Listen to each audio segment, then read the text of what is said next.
जी नमस्कार दोस्तों, my name is Naresh Kumar Meena from GPC Dholpur and welcome to the lecture 4 of EM wave propagation, electromagnetic wave propagation. Subject code है EL206 and subject name है wave propagation and communication engineering. इसका second chapter हम पढ़ रहे हैं दोस्तों, और ऑलरेडी इलेक्ट्रोमैग्नेटिक वेव के बारे में हम पढ़ चुके हैं and different type of frequency bands के बारे में पढ़ चुके हैं। सो अब हम पढ़ेंगे EM वेव्स का जो प्रोपोगेशन है वो किस तरीके से होता है। तो मेनली जो प्रोपोगेशन है वो तीन तरीके का होता है दोस्तों। One is ground wave propagation, second is sky wave propagation and third is space wave propagation. इनके बारे में हम एक एक करके पढ़ेंगे, ठीक है। यहाँ थोड़ा सा एक ओवरव्यू ले लेते हैं इस डायग्राम की मदद से। देखिए, नंबर 1 जो सबसे पहला है that is ground wave propagation. तो ग्राउंड वेव प्रोपोगेशन किस तरीके से होता है, देखिए सबसे पहली चीज़ तो इसमें जो फ्रीक्वेंसीज यूज़ की जाती हैं that is very low frequency and medium frequency bands, ये यूज़ किए जाते हैं up to 2 megahertz, okay, in ground wave propagation. चूँकि at these frequencies actually your ground will act as a conductor and diffraction process will occur actually, ठीक है। एक diffraction process यहाँ होता है और ground as a conductor act करता है। उस वजह से जो आपकी वेव है that will travel along the surface. कहने का मतलब है ग्राउंड वेव हमेशा सरफेस, अर्थ सरफेस के पैरेलल प्रोपोगेट होती है। सी कैसे? इस तरीके से, ठीक है। ये देखिए, मीन्स जैसे जैसे कर्वेचर आपका टिल्ट होता जा रहा है वैसे ही आपकी जो आपकी ग्राउंड वेव है वो भी आपकी टिल्ट हो जाएगी। कहने का मतलब है सरफेस के अलोंग जो है कि एकदम पैरेलल रहती है। ये प्रोपोगेशन कहलाता है ग्राउंड वेव प्रोपोगेशन। इसमें कुछ जो रेंज है दैट इज़ अराउंड 1000 किलोमीटर, ठीक है।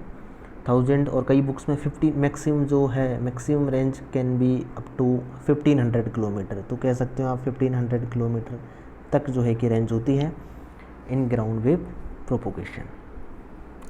सेकंड है आपका sky wave propagation. Sky wave में देखिए दोस्तों, सबसे जो इम्पोर्टेंट रोल है that is from ionosphere. This is your ionosphere and ionosphere में एक्चुअली डेंसिटी ऑफ आयोनाइजेशन ज़्यादा होती है। आयोनाइजेशन डेंसिटी ज़्यादा होने के कारण जो आपकी वेव है, जो इलेक्ट्रोमैग्नेटिक वेव है वो रिफ्रैक्शन प्रोसेस होने के बाद में कम्प्लीटली रिफ्लेक्ट हो जाती है। एक्चुअली इसके अंदर जो प्रोसेस होता है दैट इज़ रिफ्रैक्शन, ठीक है। बट रिफ्रैक्शन का जो टोटल आउटपुट निकल के आता है, ऐसा लगता है कि जैसे आपकी स्काई वेव आयोनोस्फीयर द्वारा रिफ्लेक्ट बैक हो जाती है, ठीक है। तो इस तरीके से आपकी सिग्नल जाएगा एंड आयोनोस्फीयर द्वारा रिफ्लेक्ट हो जाएगा, ठीक है। इसमें चीज़ एक ध्यान रखने वाली ये है कि इसमें जो प्रोसेस एक्चुअली इन्वॉल्व होता है इस रिफ्लेक्शन में दैट इज़ रिफ्रैक्शन, ठीक है। ये चीज़ ध्यान रहे। और जो frequency that we will use in this propagation up that is high frequency. High frequency कितना होता है आपका 3 मेगाहर्ट्ज़ से लेकर के 30 मेगाहर्ट्ज़, ठीक है। ये चीज़ ध्यान रहे। सो स्काई वेव में हम यूज़ करेंगे अप टू 30 मेगाहर्ट्ज़। नंबर 3 है स्पेस वेव। स्पेस वेव में क्या होगा दोस्तों, देखिए अगर आपकी फ्रीक्वेंसी ग्रेटर देन 30 मेगाहर्ट्ज़ है, सो इस केस में क्या होता है, एक्चुअली जो आपकी इलेक्ट्रोमैग्नेटिक वेव है ग्रेटर देन 30 मेगाहर्ट्ज़ की, वो एक्चुअली आपकी पेनिट्रेट कर जाएगी किसको, आयोनोस्फीयर को। और आयोनोस्फीयर को पेनिट्रेट करने के बाद में स्पेस में चली जाएगी और फिर एक स्ट्रेट लाइन में वो ट्रेवल करेगी। तो that is called space wave propagation. तो देखो, स्पेस वेव से हम 2 तरीके से कम्युनिकेशन कर सकते हैं। हो सकता है कि आपका antenna, transmitting antenna and receiving antenna एक ज़्यादा दूरी पे नहीं हो, ठीक है। एक दूसरे को देख सकते हैं, लाइन ऑफ साइट अवेलेबल हो। लाइन ऑफ साइट कम्युनिकेशन भी बोलते हैं स्पेस वेव को, क्योंकि देखिए दोस्तों, देखिए ये टर्म ध्यान रखने वाली है, LOS। अगर antenna, transmitting antenna and receiving antenna both can see each other, means दोनों एक दूसरे को देख सकते हैं, बीच में कोई ऑब्स्टकल नहीं है, कोई भी बाधा नहीं है, कोई पहाड़ वगैरह या बिल्डिंग्स नहीं है बीच में, तो definitely using space wave propagation we can communicate. ठीक है, माने कि एक एंटेना यहाँ है एंड एक एंटेना यहाँ है, ये this is transmitting antenna, this is receiving antenna, और एक दूसरे को देख सकते हैं, then we can use space wave communication, जो कि हम यूज़ करते हैं FM रेडियो में। ठीक है, और दूसरी चीज़ है स्पेस वेव कम्युनिकेशन का यूज़ हम चाहें कि हमारा एंटीना कहीं, रिसीविंग एंटीना कुछ यहाँ पे है, ठीक है, so we will send the wave to a satellite, और सैटेलाइट फिर इसको वापस भेज देगा रिसीवर पे। तो देखिए दोस्तों, दो तरीके से स्पेस वेव यूज़ किया जा सकता है। That is first is if line of sight is available we can communicate directly, and satellite के थ्रू भी कम्युनिकेशन किया जा सकता है। तो एक ओवरव्यू है ये है। अब हम 1 बाई 1 तीनों के बारे में थोड़ा डिटेल में पढ़ेंगे, और उससे हमें ज़्यादा समझ में आएगा कि कम्युनिकेशन एक्जैक्टली किस तरीके से हो रहा है। ओके, सो देखिए दोस्तों, नंबर 1 है आपका ग्राउंड वेव्स। चूँकि ground waves travel along the surface of the earth, surface के पैरेलल में चलती हैं, इसलिए हम इनको सरफेस वेव्स भी कहते हैं। एक चीज़ तो ये ध्यान रखें, ठीक है। एंड सबसे पहले मैंने यहाँ मेंशन किया कुछ फ्रीक्वेंसीज़ जो कि इस प्रोपोगेशन में यूज की जाती हैं, ग्राउंड वेव प्रोपोगेशन में। That is very low frequency and low frequency and medium frequency. ये बैंड्स ऑलरेडी हम पढ़ चुके हैं, इनमें कौन कौन सी फ्रीक्वेंसीज आती हैं वो आपको याद होनी चाहिए। और मीडियम फ्रीक्वेंसी में एक्चुअली मीडियम फ्रीक्वेंसी जो बैंड है 300 किलोहर्ट्ज़ से लेकर 3 मेगाहर्ट्ज़ तक, मगर जो ग्राउंड वेव्स में जो हम मैक्सिमम फ्रीक्वेंसी यूज करेंगे that is up to 2 megahertz. This also we need to remember. Okay, अब स्टेप बाय स्टेप देखिए। Ground waves travel around the curvature of earth. इसमें क्या होता है दोस्तों, चूँकि low frequency, very low frequency and medium frequencies पे आपका जो ग्राउंड है वो एज ए कंडक्टर बिहेव करता है, एंड आपकी जो सबसे लोएस्ट आयोनाइज्ड लेयर होती है एनवायरनमेंट में वो भी एज ए कंडक्टर बिहेव करती है। सो अपर साइड में lowest ionised layer and down side में अर्थ सरफेस दोनों एक कंडक्टर की तरह काम कर देंगे। तो ये दोनों एक डक्ट बनाती हैं, एक duct like a wave guide, ठीक है। सो वेव गाइड की तरह काम करेंगी, जिसमें 2 कंडक्टर हैं, one is your lowest ionised layer and second is your earth surface, दोनों एज ए कंडक्टर बिहेव करेंगी। तो एक वेव गाइड इफेक्ट लेके आती हैं, लाइक जो आपकी वेव है वो एक वेव गाइड में ट्रेवल कर रही हो, इस तरीके का इफेक्ट लेके आती है। एंड दूसरा इसमें जो इफेक्ट इन्वॉल्व होता है दैट इज़ डिफ्रैक्शन। सो इन दोनों इफेक्ट्स को मिला के जो आपका रिजल्टेंट प्रोपोगेशन मिलता है दैट इज़ लाइक इस तरीके से मिलता है। देखिए, जब आप ये माना कि आपका ट्रांसमीटर है, ठीक है, सो जब आपने वेव्स को यहाँ से सेंड किया, सो उनका जो वेव फ्रंट है, actually wave front is a plane perpendicular to the propagation direction और perpendicular to the waves. So this is your wave front. Okay, तो ये वेव फ्रंट का जो एंगल है that will change as your wave travels and travel. Okay, means जैसे जैसे आपकी wave आगे बढ़ेगी, due to the diffraction actually your wave front का एंगल थोड़ा चेंज होता चला जाएगा। चूँकि देखिए ये वेव्स में हम वर्टिकली पोलराइज्ड वेव यूज़ करते हैं, अगर इस प्रोपोगेशन में हम हॉरिजॉन्टली पोलराइज्ड वेव यूज़ करेंगे तो electric field will interact with the ground and short circuit हो जाएगा completely, so no propagation will be there. So what we use actually vertically polarized wave. So electric field will be vertical to the ground और earth surface. जैसे जैसे आपका जो wave front है उसका angle surface के साथ में टिल्ट होता जाता है एक्चुअली, ठीक है। और टिल्ट होने से आपका जो वर्टिकली पोलराइज्ड वेव था उसका एंगल जो इलेक्ट्रिक फील्ड है that is not exactly perpendicular to the surface, so it will means इसका टिल्ट एंगल ज़्यादा हो जाएगा, सो आपका शॉर्ट सर्किट होने लगेगा। धीरे धीरे धीरे धीरे जैसे जैसे आपकी वेव आगे बढ़ेगी टिल्ट एंगल बढ़ता जाएगा और फाइनली शॉर्ट सर्किटिंग के कारण आपका जो वेव है वो डाई हो जाएगा, उसका स्ट्रेंथ कम्प्लीटली ख़त्म हो जाएगा। तो इस तरीके से इसमें वेव आगे बढ़ती है। तो देखिए इसमें पॉइंट मैंने कुछ नोट डाउन किए हैं। For these waves ground acts as a conductor, okay. There is a process called diffraction happens, the wave front gradually tilt over as the wave propagates over the earth, it tilts over more and more. जैसे जैसे ये wave आपकी आगे बढ़ती जाती है जो tilt है वो बढ़ता चला जाता है। Due to the increase in tilt electric field component of the wave get short circuited and hence field strength get reduced and that at some distance wave lies down and dies. So what I have explained actually, यही चीज़ मैंने आपको बताई है कि जैसे जैसे आपकी wave आगे बढ़ती जाएगी उसका जो इलेक्ट्रिक फील्ड कंपोनेंट है, इलेक्ट्रिक फील्ड का जो कंपोनेंट है वो उसका टिल्ट बढ़ता चला जाएगा और फाइनली वो जो है कि एक तरीके से हॉरिजेंटल हो जाएगी और सरफेस के साथ कम्प्लीटली शॉर्ट सर्किट हो जाएगी। मैंने बताया आपको हॉरिजेंटल अगर पोलराइजेशन है तो इस तरह का कम्युनिकेशन पॉसिबल नहीं होगा ग्राउंड वेव के through, because ground will act as a short circuit and horizontal wave completely die हो जाएगी वहीं पे। इसलिए वर्टिकली पोलराइज्ड वेव यूज करेंगे, वो भी धीरे धीरे एक्चुअली जैसे जैसे ट्रेवलिंग करेगी अलोंग द सरफेस उसका टिल्ट एंगल थोड़ा चेंज होता चला जाएगा और फाइनली वो जो है कि हॉरिजेंटल हो जाएगी, कहने का मतलब, और सरफेस के साथ शॉर्ट सर्किट हो जाएगा।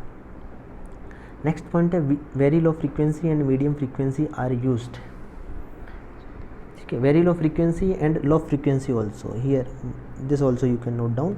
Very low frequency and medium frequency bands are used. Next point है sea surface acts as a good conductor. देखिए ground wave communication, ground wave propagation जो है वो अच्छे से होगा। वो कब होगा? जब आपका ग्राउंड विल बी एक गुड कंडक्टर। अगर आपका ग्राउंड अगर अच्छा कंडक्टर नहीं है तो उसकी जो डिस्टेंस कवर करेगी वेव उसकी डिस्टेंस कवरेज कम हो जाएगा। तो देखिए ग्राउंड वेव का जो ज़्यादा उपयोग है वो किया जाता है शिप टू शिप कम्युनिकेशन में। क्यों? क्योंकि वहाँ पे जो ग्राउंड है that will be your sea surface और sea surface is a better conductor than your earth ground, okay। so ज़मीन से अच्छा है, हमारी जो ज़मीन है ग्राउंड है इससे ज़्यादा बेहतर एज ए कंडक्टर बिहेव करता है क्या? सी सरफेस, समुद्र की सतह। सो वहाँ पे एब्जॉर्प्शन कम होते हैं, जो लॉसेज होते हैं, क्योंकि वेव जब सी कंडक्टर से टकराती है तो रिफ्लेक्ट बैक होती है एंड अपर साइड फिर जाती है, तो लोएस्ट आयनाइजेशन लेवल जो लेयर है उससे फिर रिफ्लेक्ट बैक होती है। इस तरीके से वेव आगे बढ़ती है। तो जो लॉसेज हैं सी सरफेस पे वो कम होते हैं एक्चुअली, बजाय कि ग्राउंड के, ठीक है। इसलिए it is widely used in ship to ship communication. और जो शिप टू शिप कम्युनिकेशन में good communication, it provides good communication up to 1000 kilometre. ये भी ध्यान रखने वाली बात है, अप टू 1000 किलोमीटर तक ये वेरी गुड कम्युनिकेशन प्रोवाइड करता है। अर्लियर मैंने मेंशन किया था कि ये इसकी जो मैक्सिमम रेंज को मैक्सिमाइज़ किया जा सकता है if you increase the power level at the transmitter, ठीक है। ऑल्सो जैसे जैसे आप फ्रीक्वेंसी लेवल बढ़ाओगे, ठीक है, फ्रीक्वेंसी जैसे जैसे बढ़ाओगे वेवलेंथ आपकी कम होती चली जाएगी एंड जो डिस्टेंस है वो भी एक तरीके से कम हो जाएगी। फिर अगर हमें रेंज फिर बढ़ानी है तो हमें पावर बढ़ानी होगी, इस तरीके से जो कि कंपेंसेट किया जा सकता है इसके रेंज को पावर के साथ में। मगर जैसे जैसे फ्रीक्वेंसी को बढ़ाते जाओगे, मीडियम फ्रीक्वेंसी में अप टू 2 मेगाहर्ट्ज़ अगर आप यूज़ कर रहे हो तो अगेन योर रेंज या डिस्टेंस जो होगी ये ग्राउंड वेव्स की वो डिपेंड करेगी टिल्ट पे, ठीक है, किस तरीके से टिल्ट हो रहा है आपका जो वेव फ्रंट है ऑफ योर ग्राउंड वेव्स। वो टिल्ट एंगल पे ही डिपेंड करेगी। नेक्स्ट देखिए, इसमें फ्यू पॉइंट्स और हैं कुछ। Ground wave propagation is used for AM broadcasting, जो एम्पलीट्यूड मॉड्यूलेशन ब्रॉडकास्टिंग होती है उसमें ये इसको यूज़ किया जाता है। In ground wave propagation as frequency increased atmospheric absorption will increase due to this maximum frequency that can be used is 2 megahertz. तो देखिए जैसे जैसे आप फ्रीक्वेंसी बढ़ाओगे एब्जॉर्प्शन बढ़ता चला जाएगा। So maximum frequency that can be used is 2 megahertz. 2 megahertz सबसे अधिक फ्रीक्वेंसी जिसको यूज़ किया जा सकता है इस कम्युनिकेशन में, इस वेव प्रोपोगेशन में। अगर इससे ज़्यादा की फ्रीक्वेंसी आप यूज़ कर रहे हो ग्राउंड वेव्स में तो वो जो है कि कोई डिस्टेंस ट्रेवल नहीं कर पाएंगी, बहुत ही कम डिस्टेंस कवर करेंगी, एक्चुअली यूज़लेस हो जाएंगी हमारे लिए, क्योंकि एब्जॉर्प्शन बहुत ज़्यादा बढ़ जाएगा। और लास्ट पॉइंट है इसके अंदर, जो आपके जो ग्राउंड वेव्स में जो एंटीनाज होते हैं, ठीक है, ग्राउंड वेव्स में as we know that we use very low frequency, ठीक है, और वेरी लो फ्रीक्वेंसी यूज़ कर रहे हैं तो तुम्हारा वेव जो लैम्डा होगा दैट इज़ हाई, और लैम्डा हाई है तो लैम्डा बाई 4 अगर निकालेंगे that is also high. So lambda by 4 का एंटीना तो हमें लगाना होगा वेरी लो फ्रीक्वेंसी पे। अगर आपको ग्राउंड वेव कम्युनिकेशन या ग्राउंड वेव प्रोपोगेशन करना है तो आपको एंटीना की लेंथ लैम्डा बाई 4 रखनी होगी, that is very high actually. So इसमें जो एंटीनाज मास्ट होते हैं वो वेरी टॉलेस्ट होते हैं, ठीक है, और जो पावर है वो भी हमें हाई चाहिए, ट्रांसमिटिंग पावर भी हाई चाहिए, और जो टॉलेस्ट मास्ट इसमें यूज़ किए जाते हैं। एंड चूँकि लैम्डा बाई 4 लेंथ के एंटीना बनाना मुश्किल होता है, इसलिए हम उनकी जो लेंथ है उनको और छोटा रखते हैं, और उसकी वजह से ये इनएफिशिएंट होते हैं। एज मैंने आपको ऑलरेडी एंटेना में अगर आप पढ़ोगे तो वहाँ मैंने बताया है कि एंटेना की जो लेंथ है that should be lambda by 4 at least for a proper radiation, ठीक है। अगर आपका लैम्डा बाई 4 नहीं है, उससे कम है, तो आपका रेडिएशन रेजिस्टेंस की वैल्यू बहुत कम हो जाएगी, जिसके कारण efficiency will be very less. Okay, so I hope आपको समझ में आया होगा ग्राउंड वेव प्रोपोगेशन, जिसको हम सरफेस वेव प्रोपोगेशन भी कहते हैं। नेक्स्ट है आपका sky wave propagation. As I have already told that sky wave propagation में हमारा सबसे इम्पोर्टेंट रोल किसका होगा दोस्तों, आयनोस्फीयर का। चूँकि आयनोस्फीयर में आयन्स होते हैं, और क्यों होते हैं, जो सन से जो हमें एनर्जी मिलती है, एक्चुअली सन से आने वाली जो अल्ट्रावायलेट्स हैं, अल्फ़ा बीटा गामा रेज हैं एंड अदर कॉस्मिक रेडिएशंस हैं, ये सारे रेडिएशंस हमारे आयनोस्फीयर से आके टकराते हैं, और आयनोस्फीयर इनको रोक लेता है। कहने का मतलब हम लोगों को ये प्रोटेक्ट करती है। जो अल्ट्रावायलेट्स हैं और अदर काइंड ऑफ रेडिएशंस हैं जो हार्मफुल हैं हमारे लिए, उनको ये रोक लेती है, एक तरीके से एब्जॉर्ब कर लेती है, या कह सकते हैं कि रिफ्लेक्ट वापस कर देती है। उसके कारण हम लोग ग्राउंड पे सुरक्षित रहते हैं। क्यों होता है, देखिए जो सारी एनर्जी जो आ रही है, जो हाई रेडिएशन जो आ रहा है बाहर से, दूसरे प्लैनेट्स, दूसरे जो स्टार्स हैं, चाहे सन से जो आ रहा है, वो जो एनर्जी होती है वो आके एटमॉस्फेयर पे टकराती हैं, और यहाँ पे जो मॉलिक्यूल्स होते हैं, जो भी गैसेज होती हैं, जो मॉलिक्यूल्स होते हैं, वो एक्चुअली उनके जो इलेक्ट्रॉन्स हैं वो टूट के ब्रेक होकर के बॉन्ड्स इलेक्ट्रॉन्स बाहर निकल जाते हैं, और ये बना लेते हैं आयन्स, ठीक है। और वो आयन्स बनाने के कारण इस लेयर में आयोनाइजेशन डेंसिटी बढ़ जाती है, और आयोनाइजेशन डेंसिटी बढ़ने के कारण ही इस चीज़ का हमें फ़ायदा मिला स्काई वेव प्रोपोगेशन में। चूँकि जैसे जैसे वेव आपकी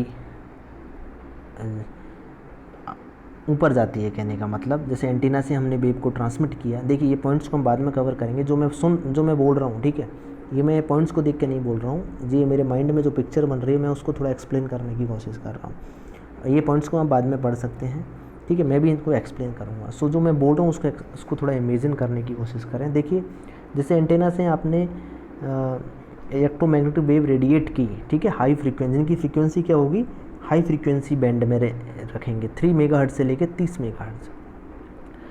किसी पर्टिकुलर एंगल पे वो हमने ट्रांसमिट की, आयोनाइजेशन लेयर में वो जाके टकराई वेव, चूँकि वहाँ पे आयोनाइजेशन डेंसिटी जो है वो ज़्यादा है, ठीक है। और आयोनाइजेशन डेंसिटी ज़्यादा होने के कारण इलेक्ट्रिकल कंडक्टिविटी बढ़ जाती है। कहने का मतलब है डाइलेक्ट्रिक कांस्टेंट कम हो जाएगा मीडियम का, और डाइलेक्ट्रिक कांस्टेंट कम हो जाएगा तो आपकी जो वेव है, वेव जो है कि अपने नॉर्मल से दूर हट जाएगी, ठीक है। डिफ्रैक्शन प्रोसेस, सॉरी रिफ्रैक्शन जो पढ़ा हमने, रिफ्रैक्शन इसी तरीके से होता है। रिफ्रैक्शन में अपन ने पढ़ा कि जब एक किरण, ठीक है, आपके सघन माध्यम से विरल माध्यम में जाएगी तो रिफ्रैक्शन प्रोसेस के दौरान अपने नॉर्मल से दूर हट जाएगी, ठीक है। और सिमिलरली अगर कोई वेव आपकी विरल माध्यम से सघन माध्यम में जाती है तो अपने नॉर्मल की तरफ झुक जाती है। तो ये जो रिफ्रैक्शन का प्रोसेस है, इसी के कारण यहाँ पे टोटल इंटरनल रिफ्लेक्शन होता है। हमारी वेव आयोनोस्फीयर के अंदर जाती है, टिल्ट होते होते रिफ्रैक्शन के कारण अपने नॉर्मल से पहले तो दूर हटेगी, फिर बाद में जब ये नीचे की साइड आएगी या डाउन डायरेक्शन में आएगी तो आपका जो है कि आयोनाइजेशन डेंसिटी घटेगी, और घटेगी तो अपने नॉर्मल की तरफ झुक जाएगी, ठीक है। तो देखिए अब वन बाई वन हम पॉइंट टू पॉइंट पढ़ेंगे यहाँ पे। इस कम्युनिकेशन में देखिए हाई फ्रीक्वेंसी बैंड यूज किया जाता है, जिसकी फ्रीक्वेंसी रेंज है 3 megahertz to 30 megahertz. Number second point लिखा है EM wave return to earth by one of the layer of ionosphere appear to have been reflected, but in actual fact the mechanism involved is refraction। चूँकि हमने जो wave भेजी ionosphere से return होकर वापस हमको मिल गई, तो ऐसा लगता है कि रिफ्लेक्शन हो गया। एक्चुअली रिफ्लेक्शन जो हुआ that is because of refraction, ठीक है। तो एक्चुअल प्रोसेस क्या हो रहा है उसके पीछे, रिफ्रैक्शन। और रिफ्रैक्शन कुछ इस तरीके से हो रहा है कि टोटल जो हमें ऐसे लग रहा है कि रिफ्लेक्शन हो रहा है आयोनोस्फीयर से। तो ये चीज़ ध्यान रहे। तो आपसे पूछे आयोनोस्फीयर में जब जो आयोनोस्फेरिक प्रोपोगेशन होता है या फिर स्काई वेव प्रोपोगेशन को आयोनोस्फेरिक प्रोपोगेशन भी बोलते हैं, बिकॉज जो आपकी वेव है आयोनोस्फीयर से टकरा के वापस आ जाती है। तो मैंने यहाँ पे देखिए इस तरीके से अपन एनवायरनमेंट का कुछ डायग्राम बनाया है। अर्थ सरफेस से जो 15 किलोमीटर तक ट्रोपोस्फेयर होता है, 15 से 50 किलोमीटर तक स्ट्रेटोस्फेयर होता है, और 50 किलोमीटर से 400 किलोमीटर तक आयोनोस्फीयर होता है, ठीक है। तो ये आयोनोस्फीयर जो है कि is useful for your sky wave propagation. In ionosphere due to availability of sun energy, जो भी सन से जो एनर्जी आ रही है, आयोनाइजेशन टेक्स प्लेस। मैंने आपको एक्सप्लेन किया है, आयोनाइजेशन होता है। Based on the ionization density ionosphere is divided into the following layers. देखो एक्चुअली आयोनोस्फीयर भी कई लेयर्स में डिवाइड हो जाता है, क्योंकि जो आयोनाइजेशन डेंसिटी है वो पूरे लेयर में, मीन्स पूरे आयोनोस्फीयर में सेम नहीं रहती। आयोनोस्फीयर के अपर पार्ट में डेंसिटी ज़्यादा होगी आयोनाइजेशन डेंसिटी, बिकॉज वहाँ पे हाईएस्ट एनर्जी उसको मिलेगी, ठीक है, सन से। उसके नीचे नीचे जैसे आएगी तो पूरी एनर्जी नीचे पहुँच नहीं पाएगी, तो कम एनर्जी मिलेगी, और नीचे आएगी तो और भी कम मिलेगी। तो इस तरीके से आयोनाइजेशन डेंसिटी सबसे अपर पार्ट में, जो अपर आयोनोस्फीयर के भी अपर पार्ट में ज़्यादा डेंसिटी होगी, मिड में उससे कम होगी, और सबसे नीचे वाले में सबसे कम आयोनाइजेशन डेंसिटी होगी। तो ये लेयर्स को कुछ हमने इस तरीके से डिवाइड किया है दोस्तों। सबसे नीचे वाली जो लेयर होगी आयोनोस्फीयर की 50 से 90 kilometre, that is D layer, और उससे ऊपर 90 किलोमीटर से 140 kilometre, that is E layer, and उससे अपर वाली है 140 से लेकर 250 किलोमीटर तक F1 लेयर, एंड उससे सबसे अपर जो लेयर होगी that is 250 kilometre to 400 kilometre, that is F2 layer. तो इस तरीके से 4 लेयर्स में हमने डिवाइड कर दिया आयोनोस्फीयर को। इनमें जो आयोनाइजेशन डेंसिटी होंगी वो जो है कि अलग अलग होगी, और ये लेयर्स डे टाइम में अवेलेबल होती हैं। नाइट टाइम में क्या होता है, एक्चुअली नाइट टाइम में आपकी F1 और F2 मिलकर के दोनों एक लेयर बना लेती हैं, that is F layer, and D और E लेयर आपकी एक तरीके से गायब हो जाएगी। मीन्स उनमें ऑलरेडी आयोनाइजेशन डेंसिटी कम होती है, नाइट टाइम में एनर्जी ही नहीं मिलेगी, तो वो ऑलमोस्ट डिसअपीयर हो जाएंगी, ठीक है। इसमें देखिए नेक्स्ट पॉइंट है F2 layer has highest ionisation density while lowest atmospheric density. देखिए ये तो हम जानते हैं कि जैसे जैसे हम एटमॉस्फेयर में ऊपर जाएंगे तो आपकी जो एटमॉस्फेरिक डेंसिटी है, ठीक है, एटमॉस्फेरिक डेंसिटी तो कम होती चली जाएगी। तो सबसे हाईएस्ट लेयर F2 है तो वहाँ पे एटमॉस्फेरिक डेंसिटी तो सबसे लोएस्ट होगी, मगर आयोनाइजेशन डेंसिटी सबसे अधिक होगी, ठीक है, क्योंकि सबसे अधिक एनर्जी उसी को मिलती है सन से। नंबर सेकंड पॉइंट लिखा है D layer has lowest ionisation density while highest atmospheric density. देखिए डी लेयर जो सबसे नीचे लेयर है, हाईएस्ट एटमॉस्फेरिक डेंसिटी होती है, सबसे ज़्यादा मॉलिक्यूल्स गैसेज वहाँ पे अवेलेबल हैं, मगर लो एनर्जी मिलने के कारण आयोनाइजेशन डेंसिटी जो है कि सबसे लोएस्ट रहेगी। Frequency of refraction mainly depends on ionisation density. So frequency of refraction means कौन सी लेयर किस फ्रीक्वेंसी को जो है कि रिफ्रैक्ट करेगी और बाद में उसको टोटल इंटरनल रिफ्लेक्शन प्रोवाइड करेगी, वो डिपेंड करता है आपकी आयोनाइजेशन डेंसिटी कितनी है लेयर की, इस पे। During night time D and E layer will disappear whereas F1 and F2 layers combines into a single layer known as F layer as already explained। ठीक है, रात में डी और ई लेयर गायब हो जाएंगी, डिसअपियर हो जाएंगे और F1 और F2 मिलकर के एक सिंगल लेयर बना लेंगी, दैट इज़ F लेयर। ऐसा क्यों हो रहा है दोस्तों? क्योंकि नाइट टाइम में कोई सन से हमें एनर्जी नहीं मिल रही, और सन से एनर्जी नहीं मिल रही तो जो आयोनाइजेशन एक्चुअली हो रहा था वो बहुत कम हो जाएगा, ठीक है। सो डी और ई लेयर में तो ऑलरेडी आयोनाइजेशन डेंसिटीज़ कम थी, सो वो तो डिसअपियर ही हो जाएंगी ऑलमोस्ट, और F1 F2 भी मिलकर के एक सिंगल लेयर बना लेंगी। सो नाइट टाइम में F लेयर द्वारा ही जो है कि आपका स्काई वेव प्रोपोगेशन होगा, और दिन में जो है कि अलग होगा। दिन में चारों लेयर्स काम करेंगी, कहने का मतलब है। नेक्स्ट पॉइंट है electromagnetic waves return to earth due to the refraction in atmospheric layer, hence sky wave propagation is also known as atmospheric propagation. सीधी सी बात है, ऑलरेडी मैंने आपको बताया है, चूँकि जो EM वेव्स हैं आयनोस्फीयर से टकरा के वापस आ रही हैं रिफ्लेक्शन होके, so this propagation is also called ionospheric propagation. इसको आयनोस्फेरिक प्रोपोगेशन भी कहा जाता है, ये भी आप याद रखें। ये देखिए थोड़ा रिफ्रैक्शन के बारे में मैंने आपको यहाँ मेंशन किया है। सो जैसे कि माना कि कोई मीडियम है, डेंसर मीडियम है, और ये है रेयर मीडियम, और आपकी जो वेव है वो डेंसर मीडियम से रेयर मीडियम में जा रही है। यहाँ पे जो एंगल है this is theta I, that is incidence angle, और this theta R is the refraction angle. अगर कोई वेव डेंसर मीडियम से रेयर मीडियम में जाएगी तो अपने नॉर्मल से दूर हट जाएगी इस तरीके से, और अगर कोई वेव रेयर मीडियम से डेंसर मीडियम में जाएगी तो अपने नॉर्मल की तरफ झुक जाएगी। This is called refraction. और माना कि फर्स्ट मीडियम, इस केस में देखें अगर N1 is your refractive index of denser medium N1 and N2 is refractive index of rare medium, means N1 is greater than N2। N क्या है यहाँ पे? refractive index। अगर इस केस में देखा जाए तो आपके स्नेल्स लॉ से आप निकाल सकते हो N1 sin theta I equal to N2 sin theta R, ठीक है। ये फॉर्मूला होता है स्नेल्स लॉ का, और स्नेल्स लॉ से अगर आप निकालोगे तो पाओगे कि इस केस में, ठीक है, N1 is greater than N2, then your theta R is greater than theta I।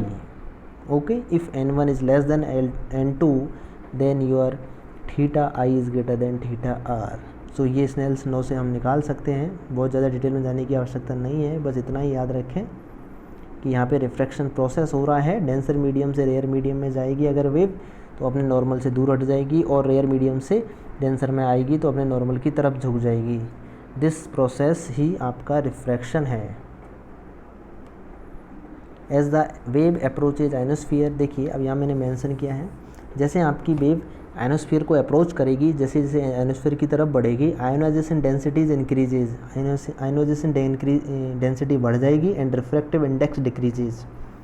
Ionisation density बढ़ने के कारण रिफ्रैक्टिव इंडेक्स घट जाती है, चूँकि आपकी जो लेयर की जो कंडक्टिविटी है वो बढ़ जाती है, एंड डाइलेक्ट्रिक कांस्टेंट कम हो जाता है। इसका मतलब है जब नीचे से ऊपर जाएगी आपकी वेव तो डेंसर से रेयर में जा रही है, और डेंसर से रेयर मीडियम में जा रही है, देन यूर जो आपकी वेव है वो नॉर्मल से दूर हट जाएगी। कहने का मतलब है, अगर ये जो डायग्राम है इसकी मदद से हम समझ सकते हैं, सबसे पहले आपकी वेव गई और आयनोस्फीयर में जैसे ही एंटर करेगी तो चूँकि सघन माध्यम से विरल में जा रही है तो आपके नॉर्मल से दूर हटेगी, ठीक है, और फिर और दूर हटेगी, फिर देखिए, फिर एक जगह जाके ये थोड़ा पैरेलल हो जाएगी, एंड देन उसके बाद होगा कि विरल माध्यम से सघन माध्यम में आ रही है तो अपने नॉर्मल की तरफ झुक जाएगी, ठीक है, और इस तरीके से नीचे आ जाएगी। सो इस तरीके से हम इसे समझ सकते हैं, क्योंकि ये प्रोसेस जो है कंटिन्यूस है, ठीक है। यहाँ पे मैंने स्टेप बाय स्टेप बताया है, ठीक है। ऐसा नहीं हो रहा है कि एक पर्टिकुलर लेवल पे जाके ये घट रही है, मीन्स वो टिल्ट जो है कंटिन्यूस है, बिकॉज जो आयनाइजेशन डेंसिटी है वो कंटिन्यूसली इंक्रीज हो रही है। तो स्मूथ प्रोसेस है, ठीक है। तो it will have a smooth like this actually, ठीक है, like this reflection. It is not like directly, it is like going and coming back.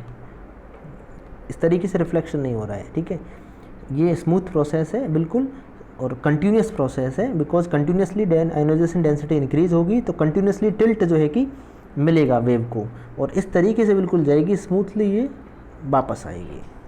ये चीज़ ध्यान रखने वाली है। और इस वीडियो में इतना ही काफ़ी है। हम स्काई वेव प्रोपोगेशन को थोड़ा और पढ़ेंगे बट नेक्स्ट लेक्चर में, because time is already over. So thank you very much for watching. We will cover the next part of sky wave propagation in the next video. So okay, thank you.